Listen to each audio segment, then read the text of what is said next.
Freddy Fazbear's Mega Pizzaplex has been abandoned. The windows have been boarded up and the once pristine interior has been defaced with graffiti from local teenagers using it as a late-night party spot. Indeed, the once glorious establishment has fallen to ruin, the echoey halls silent and still. Except for one child, Cassie, who wanders the halls alone. The Pizzaplex isn't unfamiliar to her. She had her 11th birthday party there not too long ago, although none of her friends showed up. Instead, she spent the day with her favorite animatronic, Roxy, eating carrot cake. Unfortunately, Cassie couldn't have known that she had just arrived at a very different kind of party. Her friend, Gregory, has allegedly become trapped in the sinkhole beneath the Pizzaplex, and he needs her help. Gregory, run! One of the most disappointing things about Five Nights at Freddy's security breach was the underutilization of primary antagonist Vanny. She barely shows up, and her significance to the game's story is trivial at best. The Ruin DLC was a chance to make up for her lackluster introduction and give us a reason to really care about and fear Vanny. Which is why you might be surprised to learn that the Ruin DLC has no Vanny. She's not even in it. No Burn Trap, no Glamrock Freddy, no DJ Music Man, no Patient 46, a Glamrock Bonnie side quest that doesn't really tell us anything new, no elaboration on the mysterious wall code, no classic sit and survive style FNAF gameplay, no real clarification on the meaning of Princess Quest, no clear explanation of who Cassie is, how she knows Gregory, or why we should give a shit about her, even less sophisticated AI than that of the base game, and most shocking of all, Ruin gives absolutely no confirmation as to which of Security Breach's endings is canon. The DLC deliberately presents a scenario that conceivably fits into any of them. You wanted to know whether the Pizzaplex burned down or if Vanny was freed from Glitch Trap's control in the Princess Quest ending? Well, according to Ruin, it doesn't matter. Any of them could have happened. Except the game goes on to suggest that the Princess Quest ending might be canon, which lore. Yes. Okay, exactly. There's lore. Okay. The expansion continues FNAF's frustrating trend of constantly raising new questions without ever providing satisfying answers to existing ones. And the story continues to shift completely off the rails, falling more and more in line with the canon from the Five Nights at Freddy's books. The game's aesthetics are such a massive departure from its predecessors, they barely feel like they belong in the same series. And yet, the Ruin DLC is the best official Five Nights at Freddy's game ever released. Happy birthday! It might not be the game that many of us were expecting, and it definitely isn't the game I thought I wanted, but Ruin is the game that we needed, and it makes me incredibly optimistic for the future of the series. If you were hoping for a more direct continuation of the base game's story, well, that's not really what Ruin is. If you were hoping for clear answers to any of the questions from Security Breach, well, Ruin doesn't give us many. If you were hoping for an evolution of the base game's non-linear, open-world, exploration-heavy gameplay, well, you're not going to find that in Ruin either. If anything, many of Security Breach's mechanics have been dumbed down. If you thought the AI in the base game was laughably straightforward, guess what? The ruined animatronics are even dumber. Nearly all the stealth mechanics have been removed. Gone are the expansive areas littered with redundant hiding spots and patrolling staff bots that basically only existed to distract us from the fact that the Pizzaplex was a giant empty building in which there was nothing to do. Remember recharging your flashlight in the base game? Yeah, screw that, it's infinite now. Remember desperately running halfway across the Pizzaplex to save your game after accomplishing a bunch of tasks without dying? Gone. There are no save points, just autosave checkpoints. While Security Breach had a somewhat non-linear design featuring mutually exclusive branching paths, Ruin is essentially one long hallway. Every playthrough is pretty much exactly the same. In truth, were it not for the creepy robots, the recurring characters, and the Pizzaplex setting, I'm not sure one would even recognize it as a FNAF game. It's that different in both gameplay and tone. As Cassie travels deeper into the ruined Pizzaplex, she locates a vent crawling through it. Freaking ladders!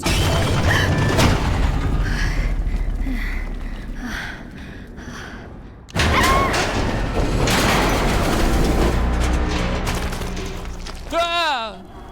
Ew. I'm okay. I'm okay. Finding herself in the Pizzaplex's ruined kitchen, she doesn't need to go far before she encounters her first threat.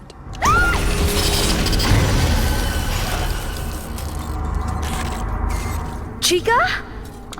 What happened to you?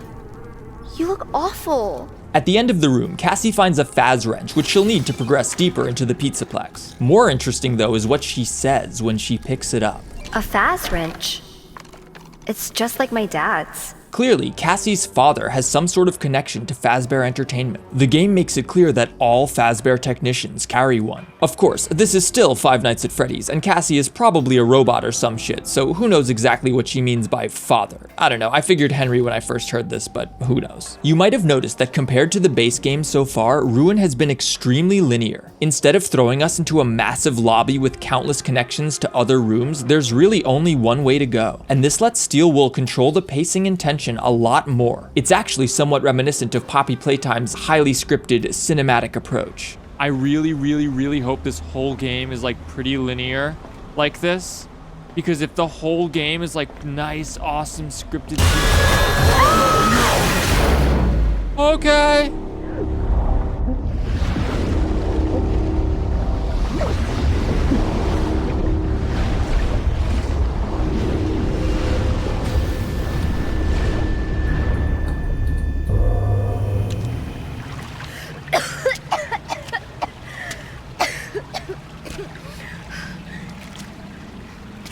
Ow, my head. Where'd that freaky Monty thing go? I better find a way out before it comes back. Cassie awakens in Monty Golf, but upon traveling just a few steps, she encounters the greatest threat in all of Five Nights at Freddy's. MaskBot. Free mask. Please take a mask. Take a mask. Take a mask. Yo, I hate you. Thank you. Please enjoy. Weird. It's not a Bonnie mask. Look at all the wires and stuff.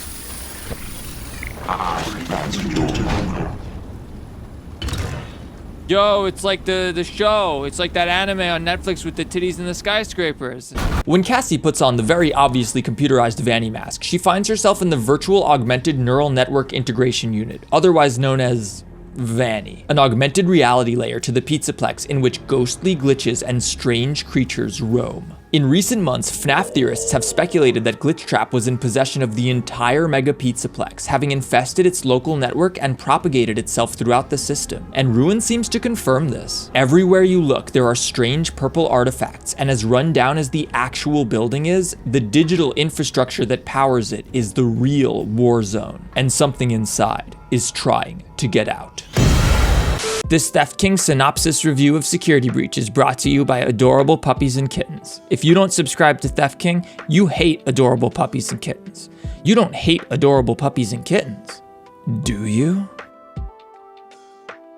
Ruin is a really good looking game. So was Security Breach, but at the time it released, no graphics card in the world could actually run it with ray tracing, and even if you tried, it unfortunately made a lot of surfaces look really weird and sandpapery. Between Ruin's smaller, more linear areas, a much better, more subtle ray tracing implementation, and some presumed performance optimizations, running the game with medium ray tracing is now possible. At least at 1440p and with a 4090, but goddamn does it look fantastic. The game is so much darker and more oppressive than Security Breach, and that goes a long way towards making it scarier.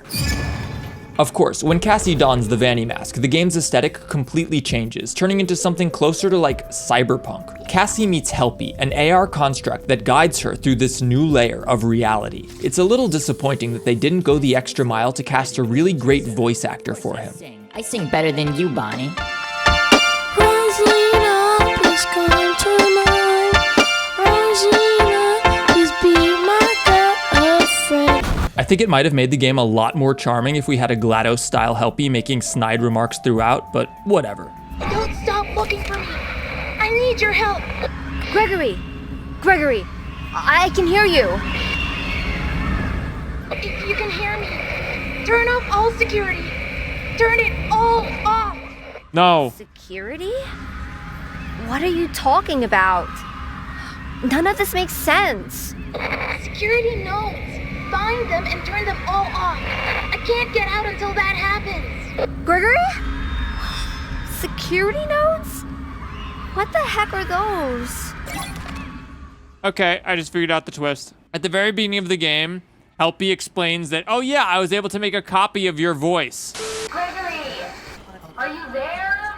Hey, that's my voice. Fun trick, huh? I created it using samples of your voice. That's not freaking Gregory. That's the mimic or some bullshit. Ugh, it's not Gregory.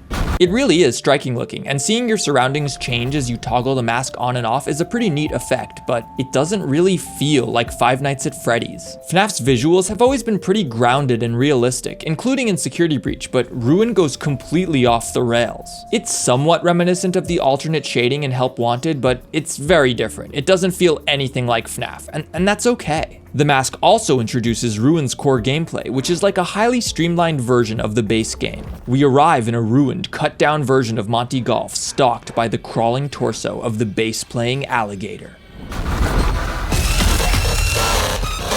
A series of virus nodes are scattered throughout the area, and Cassie must avoid the animatronic whilst utilizing the Vanny mask to trace each wire to its origin and disable the glitch before ultimately triggering a security breach and progressing forward. However, in addition to the prowling animatronic threat, something else lurks within the AR layer of the Pizzaplex.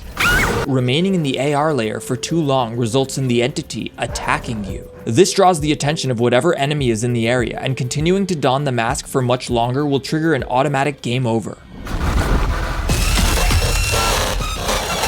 Thus, Cassie must jump back and forth between the ruined Pizzaplex and the augmented layer that gives her access to the facility's internal network, avoiding threats in both realities. Unlike the base game, there are no massive open areas for the animatronics to chase you through. There are no hiding spots. Instead, the enemies just kind of beeline it to you, and your only real means of distracting them are audio lures triggered from the camera stations littered throughout the levels. Unlike earlier FNAF games, these are perfectly reliable. The enemies will always be lured away. It's like Steel Wool took all the fancy AI stuff that they developed for Security Breach and just disabled it. And honestly, thank gosh that they did. See, the original gameplay relied entirely on its dynamic AI. Steel Wool could never really know how the player would approach a given area or where the enemies would be located when they did, and thus the game just sort of spawns in the enemies in hopes that cool stuff happens.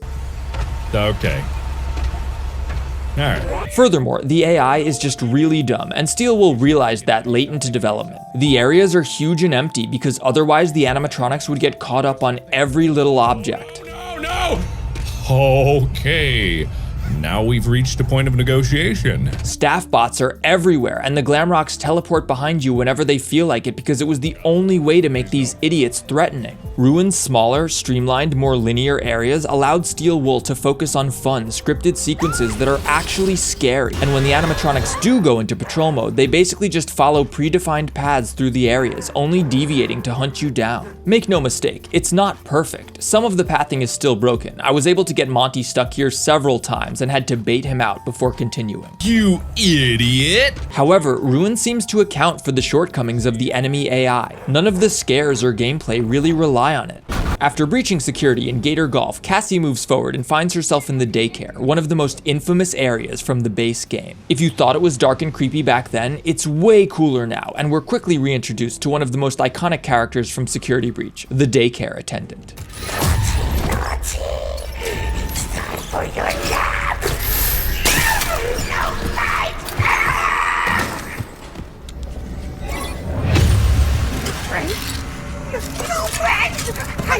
I am trapped in a nap! Reboot! We need to be whole! You want me to reboot you? With this? Naughty. Lights on! Lights on! Turn generators on!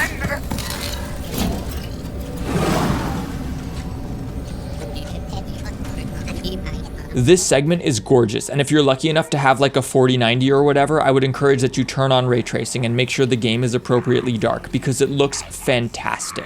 Unfortunately, I'm not sure what the gameplay was here. Unlike the prior area where Monty chased you, the daycare attendant just sort of stands there. The game even telegraphs that you're going to need to use your flashlight to ward him off or something, but he never actually attacked me. I'm not sure if that was a glitch or something, but I kind of doubt it. While hacking the game to record footage for this video, I did manage to trigger the jump scare, so clearly there's a way, but it never happened to me on my playthrough. Thus, the only threat I faced in this area was the entity, which you deal with by not wearing the mask for too long. I'd understand if this was part of the tutorial or something, but it's deep enough into the game that I kind of expected a little more. That said, it's a very neat, surreal segment, and it's definitely not frustrating. That's going to be a trend in this game. Almost all the frustrating bullshit from Security Breach is gone. Upon reaching the daycare attendant, Cassie uses her Faz wrench to reboot him, at which point his personality completely changes despite the lights remaining off.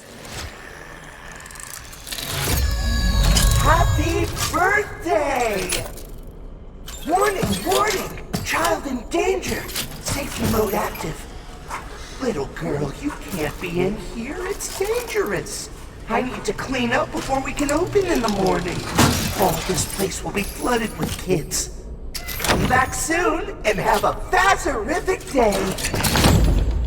Ruin continues on like this. You walk through linear sections, listening to dialogue and witnessing cool scripted sequences before emerging in a dilapidated location from the first game. You explore it while deactivating the security nodes and avoiding the animatronics and entity, and then you move on to the next area and repeat. This core gameplay never changes. Some of the later areas get decently large, but wires that connect the nodes ensure that you never get totally lost and stuck like you often did in the base game. You always feel like you're progressing. Furthermore, even when you do screw up and game over, you're almost never more than a minute or two from where you died. Ruin acknowledges that having to replay the same segments over and over again takes all the terror out of a game. It doesn't waste the player's time and punish us for failure the way Security Breach did.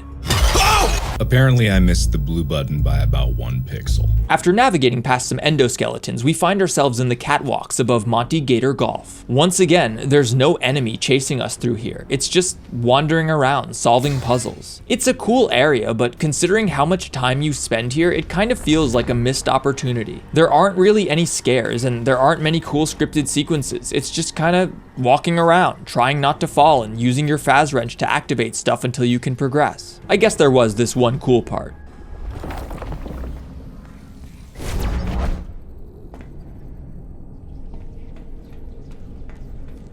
This is freaking cyberpunk.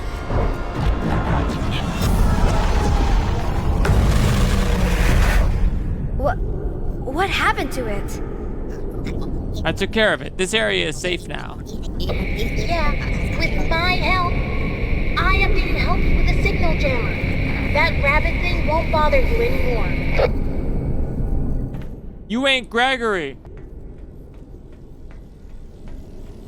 Speaking of the Faz wrench, the minigames are weird. One of them has you connecting wires between two icons, and that one is fine. You often need to do it while you're being chased by an animatronic, which makes it more interesting. Oh god. However, the other puzzle is just, why? 99% of these bar filling up puzzles occur in circumstances where there are no threats present. This could have just been a cutscene. Yeah, it's okay to do it once or twice, but no one bought Five Nights at Freddy's because they wanted to do a timing puzzle, and this frankly adds nothing to the experience. The biggest oversight in the game's design are the collectibles. Littered throughout both the real and AR Pizzaplex are gift boxes, similar to the base game, and that's awesome. It gives the player a reason to explore these areas more thoroughly. However, if you die before reaching a new checkpoint, you lose all of the collectibles you'd picked up on your prior attempt, and you have to locate and grab all of them again.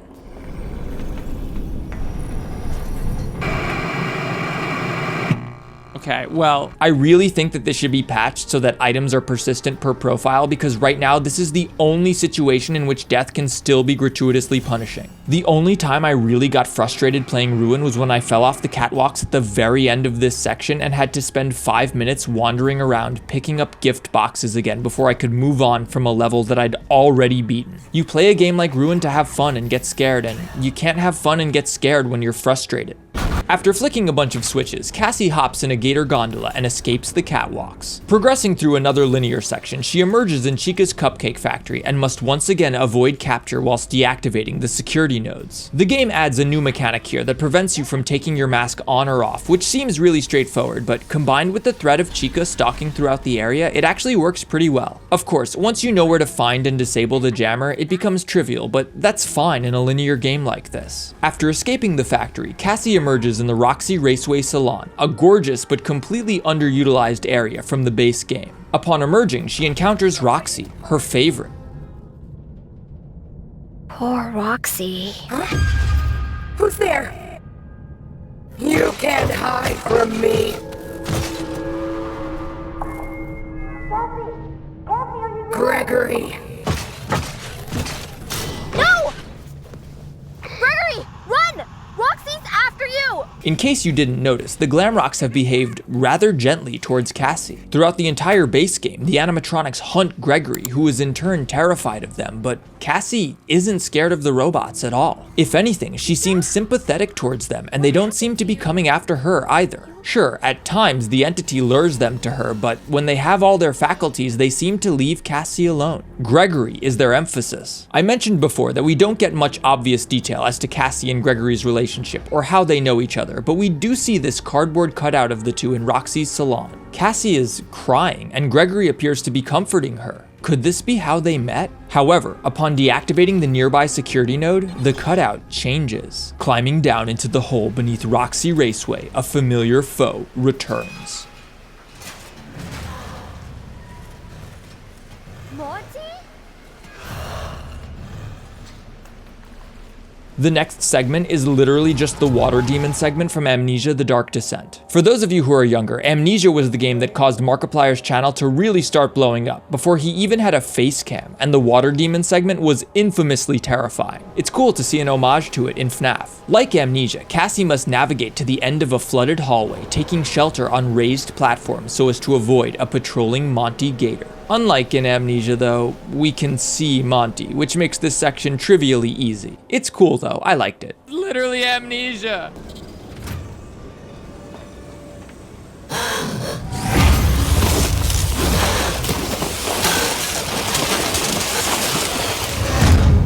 Goodbye, Luigi.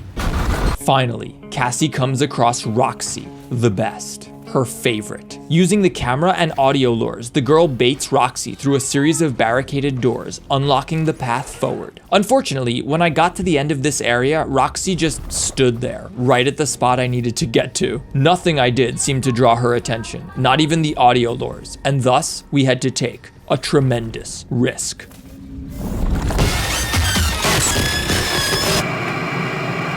Fortunately, I got a checkpoint despite Roxy killing me, and I respawned right there. Except now she was gone. Nice. Moving forward into Roxy Raceway,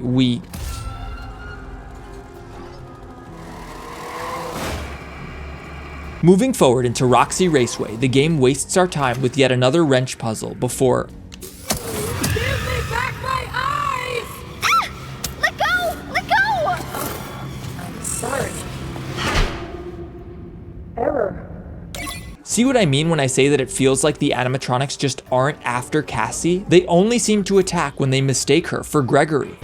As Cassie moves deeper below the pizzeria, she finds herself in the ruins of Bonnie Bowl. While the titular Glamrock Bonnie is of course long dead, hordes of music men patrol the area, swarming anyone who dares approach. And oh man, their jump scare is so good.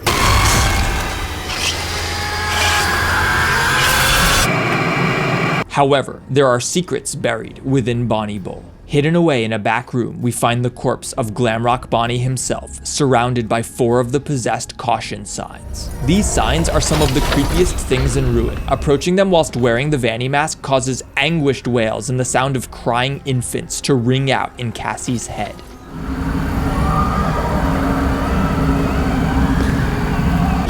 It reminds me of when you get 40 insight in Bloodborne, which causes an infant to wail in the background of every area in the game. Upon deactivating the final 4 caution signs surrounding Glamrock Bonnie's corpse, his glowing eyes fade to nothing. It's almost like Cassie is putting the souls of the Glamrocks to rest, but how? Robots don't have souls. Inside Bonnie's green room, we see a poster gifted to him by Freddy. Apparently, the two were close. Cassie pushes through and slides down a massive tube, depositing her in the deepest portions of the Pizzaplex. Falling into Vanny's burrow in Phaser Blast, while wearing the mask, we see the sword from Princess Quest embedded into the arcade machine. The glitch is on the wall, and purple energy is being attracted to the machine, but when we take the mask off, a lantern. The same lantern that the princess used. Phaser Blast looks awesome, and as Cassie climbs through the vents into the area, we see the word Fazbear has been defaced to Bad Bear. What could they possibly mean by Bad Bear? Freddy! Freddy? Are you okay? be functional.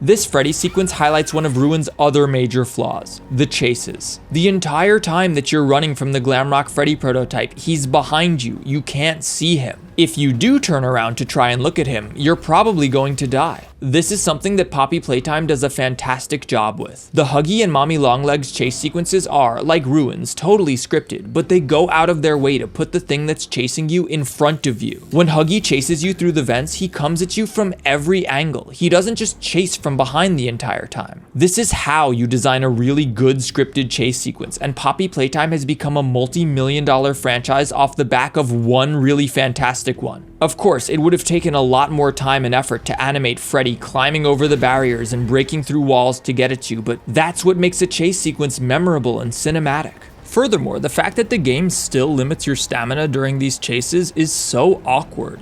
I understand that no one has infinite stamina, but when you're being chased by a killer robot, you keep running, you make it work, you can rest later. The fact that the game makes you stop running and just casually walk for a little bit as Freddy chases from behind is just, it really kills the immersion. Considering the whole thing is scripted and doesn't rely on any AI, I would have liked to see Steel Wool do a lot more with this chase. None of the scripted sequences in Security Breach come close to the ones in Poppy Playtime, and considering how big Steel Wool's team is, I really think we ought to expect a lot more from them. I get that they're still an indie studio, but like, come on guys, Five Nights at Freddy's is the biggest franchise in indie horror. You need to step it up. What you gonna do about this, idiot? What you gonna do about this, idiot? That's what I thought. That's what I thought.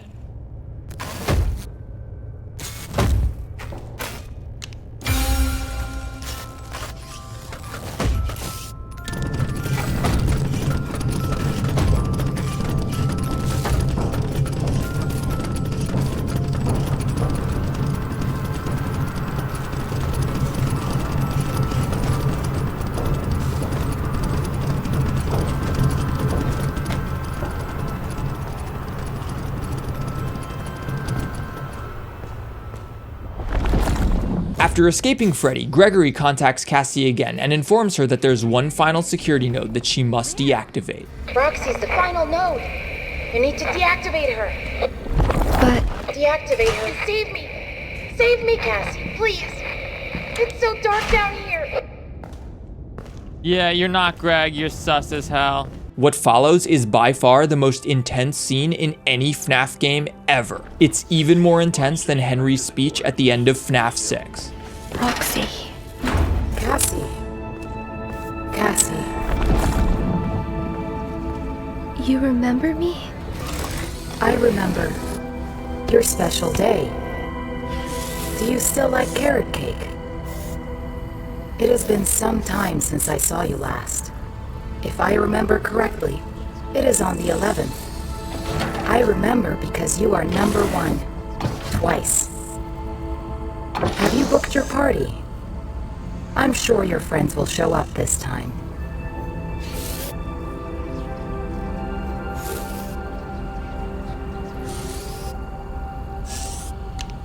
Cassie, what are you doing?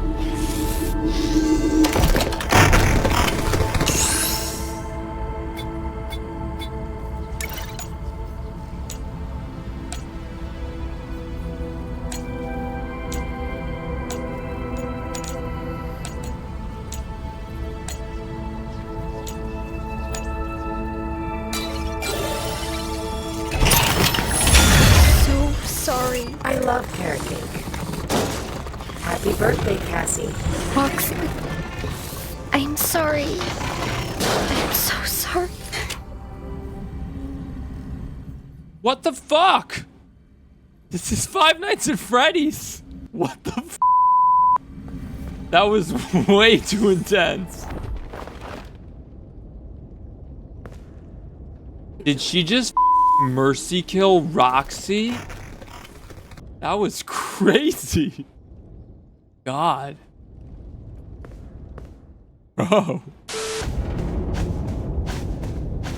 Lamenting the death of her friend, Cassie cries quietly to herself. Also of note is how Roxy says, "I'm sure your friends will show up this time." Remember that cardboard cutout of Cassie crying and Gregory comforting her? Could it be that this is a depiction of her 11th birthday? When none of her friends showed up to her party, did Gregory, ever present at the Pizzaplex, walk over and introduce himself? It's impossible to say, but it's the best theory I have right now. As for Gregory's motivations for befriending Cassie, well...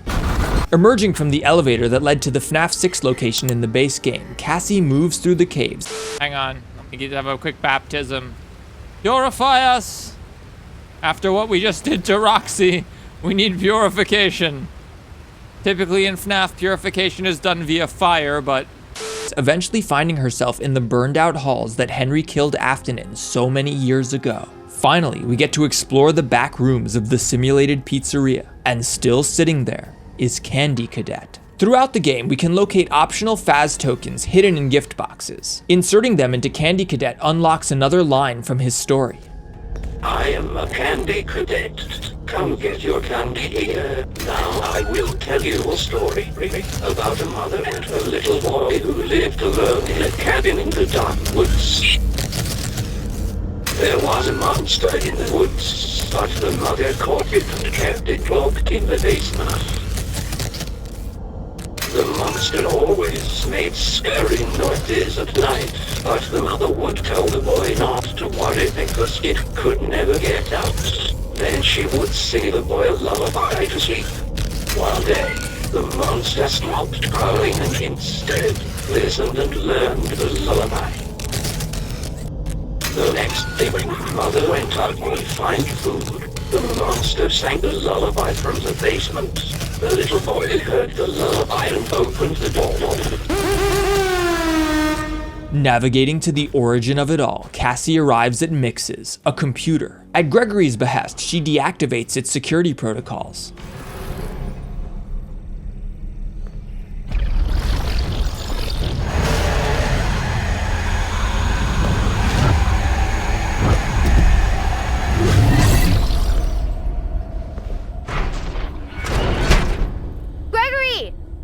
Are you in there? The stupid door won't open. Huh, that line, the stupid door won't open. Haven't we heard that before? The stupid door won't open. Well, it looks like someone poured concrete over the door. How am I supposed to get rid of concrete? Gregory! Gregory, you okay?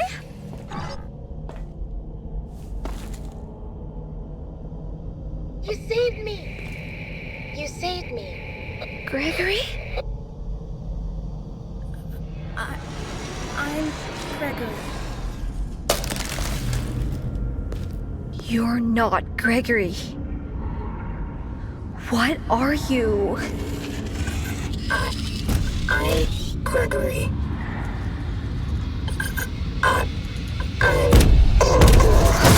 Cassie! Get out of here! Run!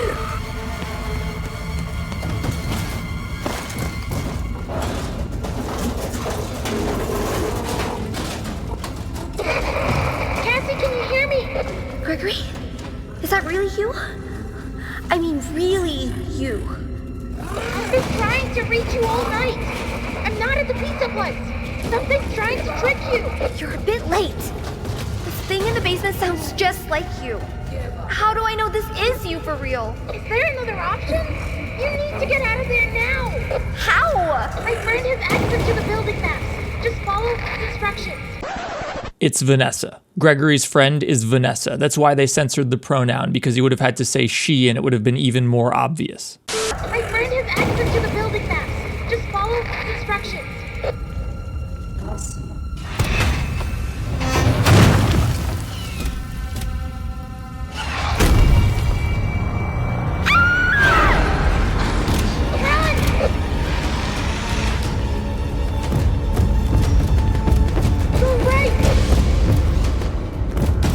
It's right behind you!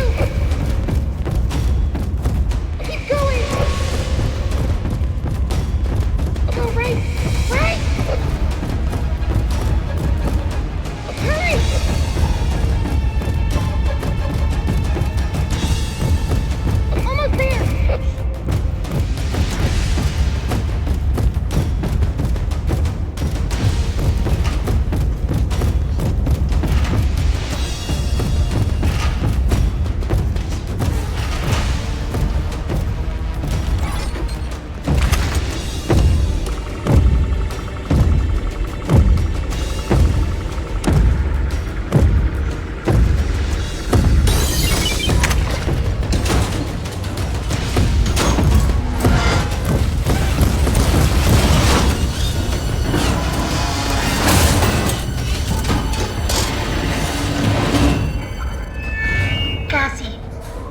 it's me. I think I need to explain a few things. You were never supposed to go to the Pizzaplex. That thing in the sinkhole tricked you. I really don't know what it is, but it's been trapped down here a really long time. The Nexus security program was designed to keep it hidden, but you shut down the security, and now it's free. It's not your fault. I know you did it for me, to save me, but we can't risk being followed. I'm sorry. Gregory? No!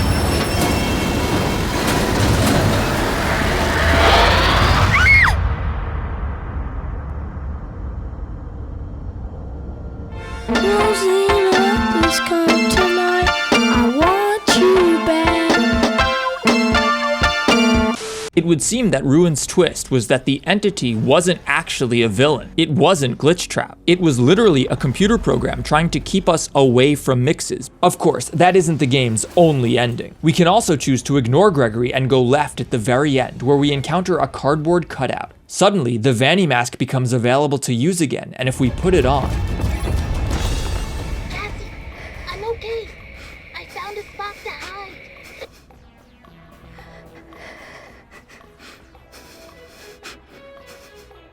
finally, if Cassie unlocks a series of doors hidden in the cameras throughout the game, a third conclusion is unlocked.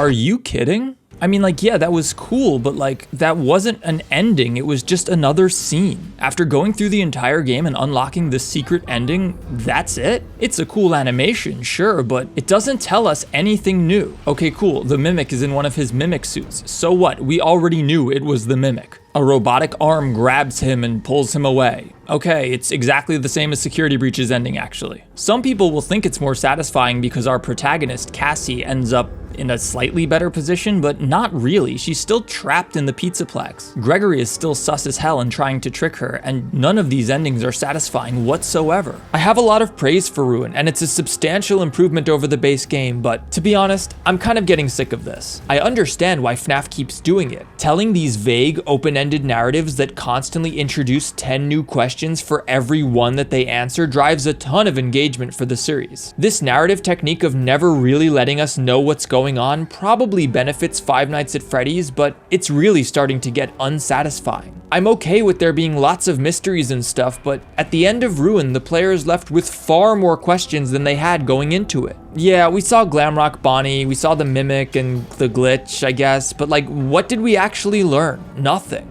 How did this recontextualize or add to the story of Security Breach? It didn't. How does this drive the plot of Five Nights at Freddy's forward? It doesn't. What stakes are being built here? What climax are we even driving towards? Furthermore, Steel Wool apparently never stopped to ask themselves, why should our players care about Cassie? Because they never give us a reason to. It's like they just assume that, oh, well, she's the protagonist of the new FNAF game and her name is reminiscent of Cassidy, so of course FNAF fans will care, right? That's just bad storytelling. The game takes advantage of just how dedicated FNAF fans are, but that's not an excuse to neglect the motivations of characters. It doesn't somehow change the fact that we have no idea who our protagonists are, and as a result, you find yourself halfway through the game and confused as to why you're doing any of this. Security Breach had the same problem. This whole game was chasing Gregory, who we know nothing about, as this character Cassie, who we know nothing about, for reasons that we know nothing about. This style of storytelling is great at building lots of hype in the weeks surrounding a release, but a few weeks or months from now when the theorizing is done, we have nothing to look forward to or get excited about. It's impossible to get that hyped for the next Five Nights at Freddy's game when we never get any payoffs for the countless setups that the game teases us with. I appreciate that Scott and Steel Wool probably don't want to commit to any one direction for the series because that constrains their options for the next entry, but Ruin ignores most of the unanswered questions from the base game, introduces a bunch of new concepts, doesn't resolve any of them, and doesn't set up any meaningful progression in the story. It doesn't feel like we're building towards any sort of climax here. It's just like the lore that never ends. Lore! That said, from a gameplay perspective, Ruin is a tremendous improvement over Security Breach. It's not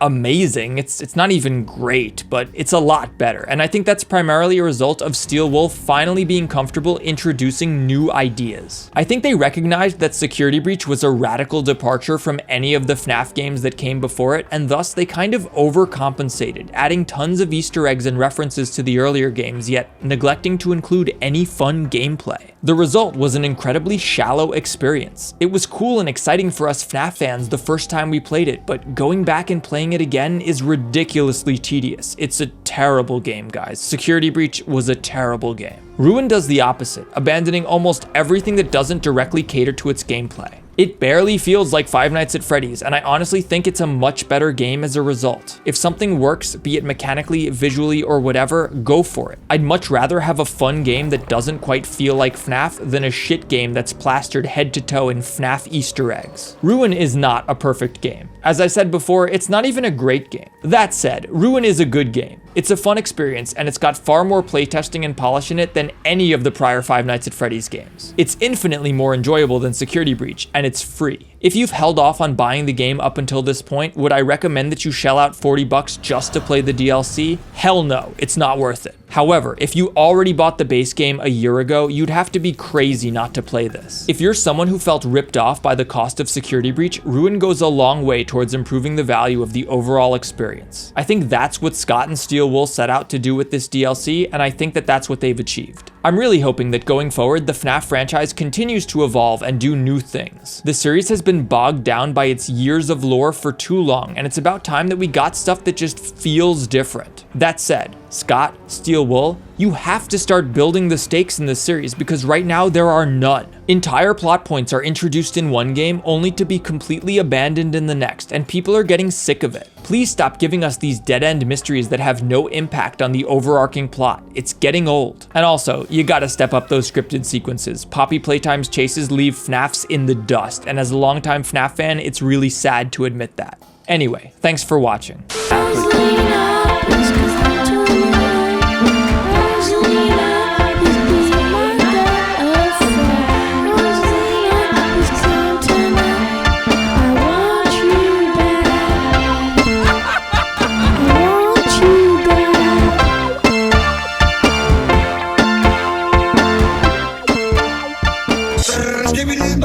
Yes, yes, give me the